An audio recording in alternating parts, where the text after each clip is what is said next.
we're going to talk about something more serious now.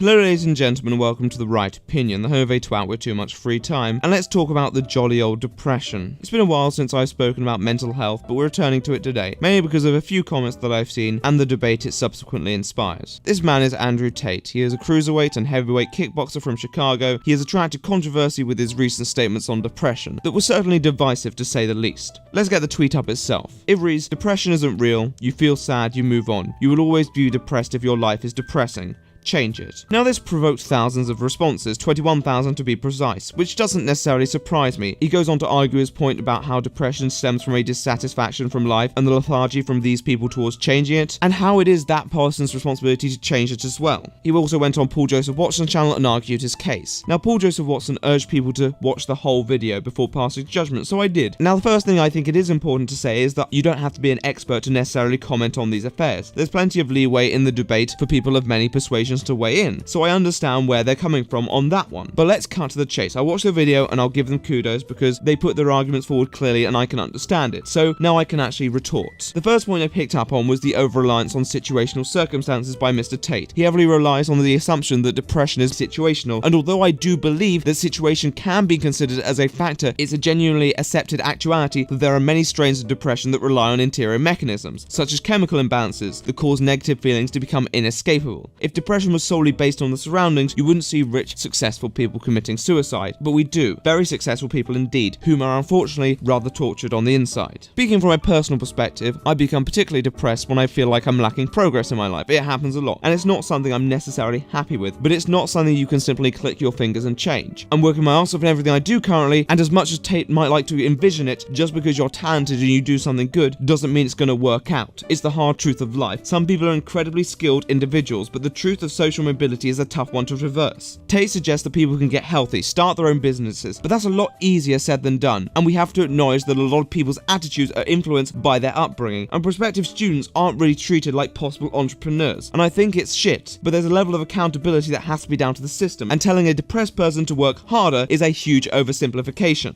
They also reference the rising rates of depression in the US. Now that's an important footnote, but the false assumption they make there is that because depression diagnosis is on the rise, depression must be on the rise. What they fail to consider are other variables, such as the fact that people may just be more aware of depression and the treatments they can get, and people may subsequently be more eager to seek medical help for it. It cannot be denied that there is a massive drive in mental health awareness, and given the increased awareness, diagnoses would be expected to go up. Though 400% is a large number, it's not impossible for that number to be explained through extraneous variables alone from my point of view. Studies have found that after a positive event, someone's mood may improve temporarily, but it often returns to the base rate afterwards. What prevents me from being depressed is change and autonomy, but very few people have the ability to be in that constant state of adaptation. It'd be fucking cool, but it's just not possible. Depression isn't a frame of mind for many people. It's something that isn't easily changeable, and it's always existed in society. Now, I'm not suggesting that that's the case with everyone, and depression the mood and depression the actual condition are very diverse predicaments, but only one is really possible to address in any circumstance. And even then, saying work harder is a hefty statement when many of them are working hard. It's like telling a poor person to just get rich. Depressed people and lazy people are by no means synonymous. And even with that said, I think you'll be hard pressed to find a relationship between income and depression rate. I know success isn't necessarily indicative of income, but there is a link. It is something that you can measure.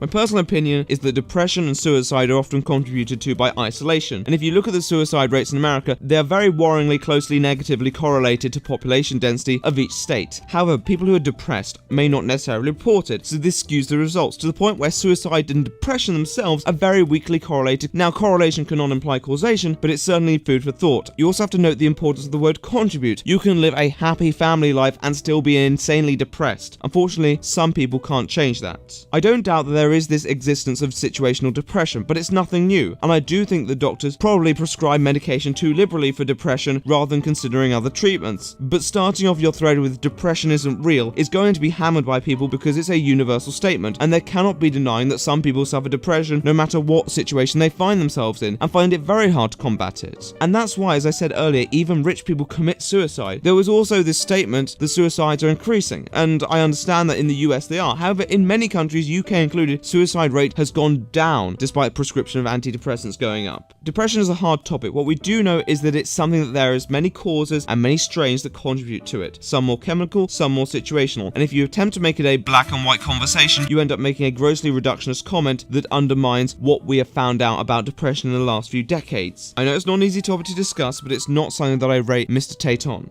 Anyway, long video, that's all I have to say about depression. I think it's an interesting topic, but one that has to be approached with caution. All thoughts in the comments below are appreciated, but until then, I'm the right opinion, and I'll see you in the next one.